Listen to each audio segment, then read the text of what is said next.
Hello दोस्तों, बहुत बहुत स्वागत है आप सबका प्रिपरेशन गुरुजी पे। तो आज हम लोग बात करेंगे एंशियन हिस्ट्री के बारे में, वैदिक पीरियड। ठीक है। तो वैदिक पीरियड को कहा जाता है इंडियन हिस्ट्री में, जो इंडियन जो कल्चरल हिस्ट्री, उसमें स्वर्ण युग माना जाता है। क्यों माना जाता है? क्योंकि ये जो है, इसमें इंडिया ने क्या क्या नहीं किया था।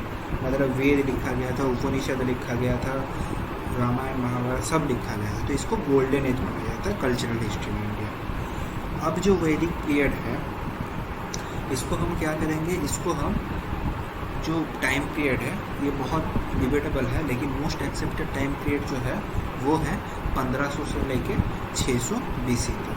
ठीक है, 1500 से लेके 600 BC तक ये मोस्ट एक्सेप्टेड है टाइम पीरियड। अब वैदिक युग को हम लोग दो पार्ट में डिवाइड करते हैं, एक अर्ली वैदिक पीरियड और दूसरा है लेटर वैदिक पीरियड। ठीक है, अर्ली वैदिक और लेटर वैदिक। अर्ली वैदिक का टाइम पीरियड क्या है? 1500 से लेकर 1000 BC तक ये है अर्ली वैदिक का टाइम पीरियड। और लेटर वैदिक का क्या है? 1000 से लेकर 600 BC तक ये हम लोग मान लिए हैं। ये टाइम पीरियड हम लोगों को मिल गया। अब जब हम लोग बात करते हैं कि वैदिक युग के बारे में, तो हमारे दिमाग में पहले क्या आता है? आर्यंस के बारे में हम लोग जानते हैं। आर्यंस क्या है कि वैदिक युग का जो हैबिटेंट्स थे उनको हम लोग आर्यंस माना जाता है। और उनका जो ओरिजिन है वो बहुत कंट्रोवर्शियल है, बहुत ही ज़्यादा कंट्रोवर्शियल है। इसके लिए हम लोग क्या किए हैं, 5 थ्योरी मान के चले हैं। आज तक जितने भी लोग हैं 5 थ्योरी दिए हैं। पहला है central Asia theory, central Asia theory. दूसरा है टिबेट थ्योरी, दूसरा टिबेट थ्योरी। तीसरा है यूरोप थ्योरी। और चौथा है नॉर्थ पोल थ्योरी, जो बाल गंगाधर तिलक ने दिया था। और पांचवा है सप्त सिंधु थ्योरी, जो अविनाश चंद्र का देन है, सप्त सिंधु थ्योरी। ठीक है। अब सेंट्रल एशिया थ्योरी के बारे में बात करते हैं। ये दिया था हम लोगों को मैक्स मूलर ने।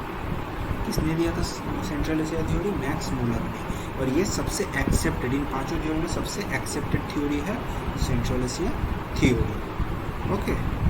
अब और एक तो थ्योरी के बारे में बात करते हैं, सप्त सिंधु थ्योरी। ये सप्त सिंधु थ्योरी क्या है? ये दिया है हम लोगों को अविनाश चंद्र ने। जो सप्त सिंधु क्या है? जो इंदस और उसका 5 ट्रिब्यूटरीज है, और इसके साथ मिलता है सरस्वती। तो ये सब मिला के 7 नदी होता है। इसको, इस रीजन को बोला जाता है सप्त सिंधु थ्योरी। और ये सप्त सिंधु नदी के ऊपर ही, ये सप्त सिंधु रीजन पे ही इंडस वैली सिविलाइजेशन बना था। ये ट्रिब्यूटरीज क्या है? एक है सुतलेज, ब्यास, फिर रवि,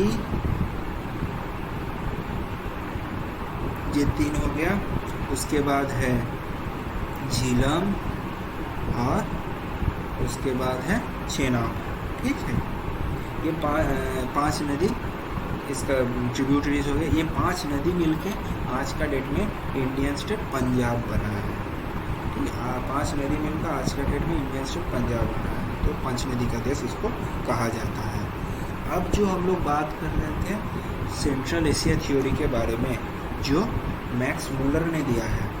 ठीक है, सेंट्रल एशिया थ्योरी के बारे में बात कर रहे थे, वो मैक्स मूलर ने दिया है। वो मोस्ट एक्सेप्टेड थ्योरी क्यों बना है? क्योंकि हमको मिला है एक इंस्क्रिप्शन। वो क्या है इंस्क्रिप्शन?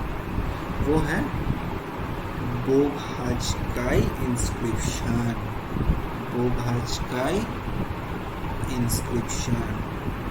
तो ये बोघाज का इंस्क्रिप्शन हम लोगों को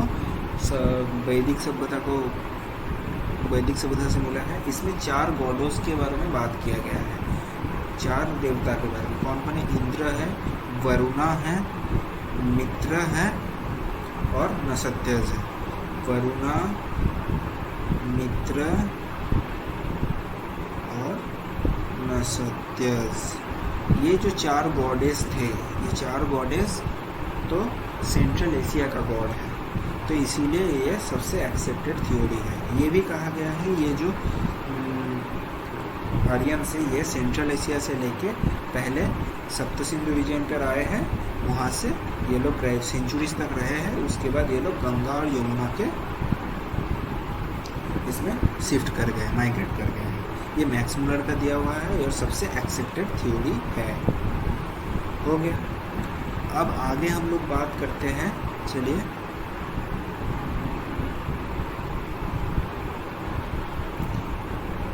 वैदिक लिटरेचर के बारे में। वैदिक लिटरेचर तो बहुत ही ज़्यादा डीप था, ये तो हम सब ने बात कर ही लिया है। तो वैदिक लिटरेचर का 4 लिटरेरी प्रोडक्शंस था, जो 4 बहुत ज़्यादा फेमस था। क्या क्या है? एक वेदस और संहिताज, तो संहिताज भी बोला जाता है।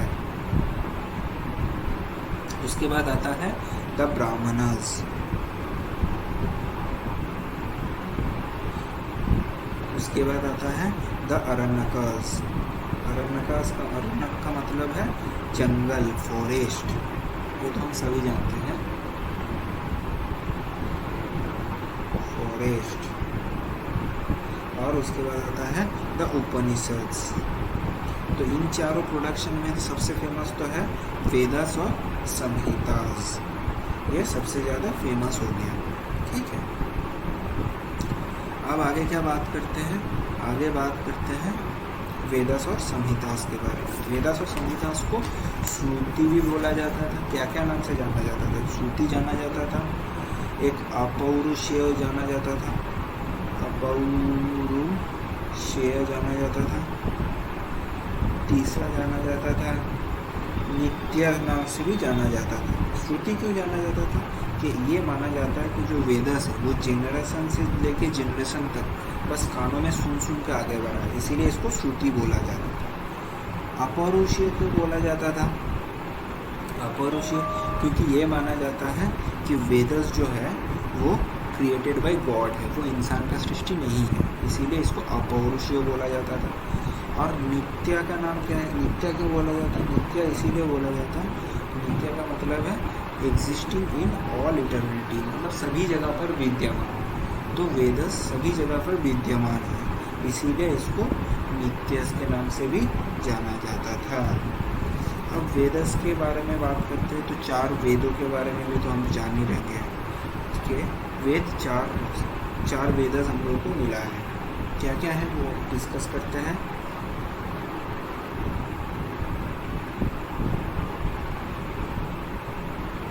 वेदस, एक ऋग्वेदा हो गया, दूसरा सामवेदा हो गया, तीसरा यजुर्वेदा हो गया और चौथा हो गया अथर्ववेदा।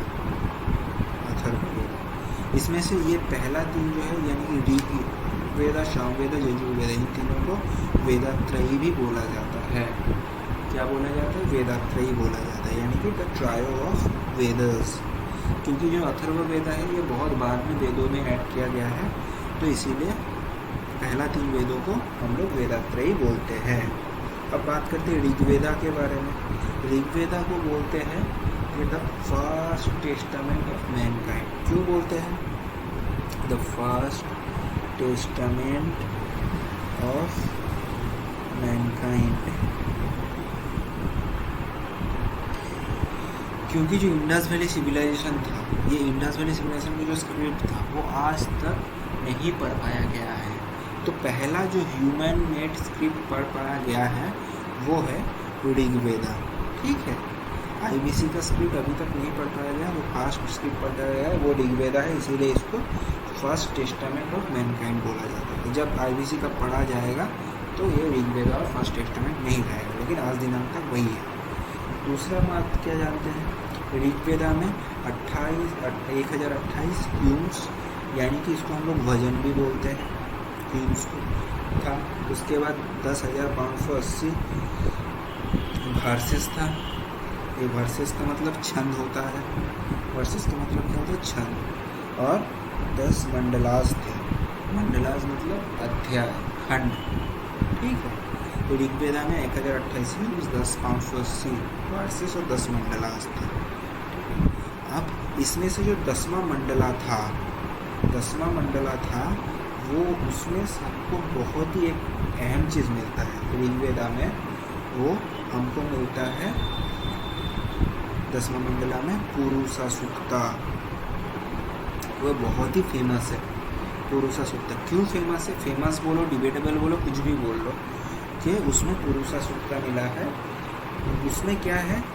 पुरुषा सूक्ता में है 4 वर्णों के बारे में बात किया गया है, जो आज की डेट में हम लोग कास्ट भी बोल सकते हैं। 4 वर्ण के बारे में बात किया गया, आज की डेट में हमको कास्ट बोल के जानते हैं। वो 4 वर्ण क्या है वो हम लोग देख लेते हैं अभी।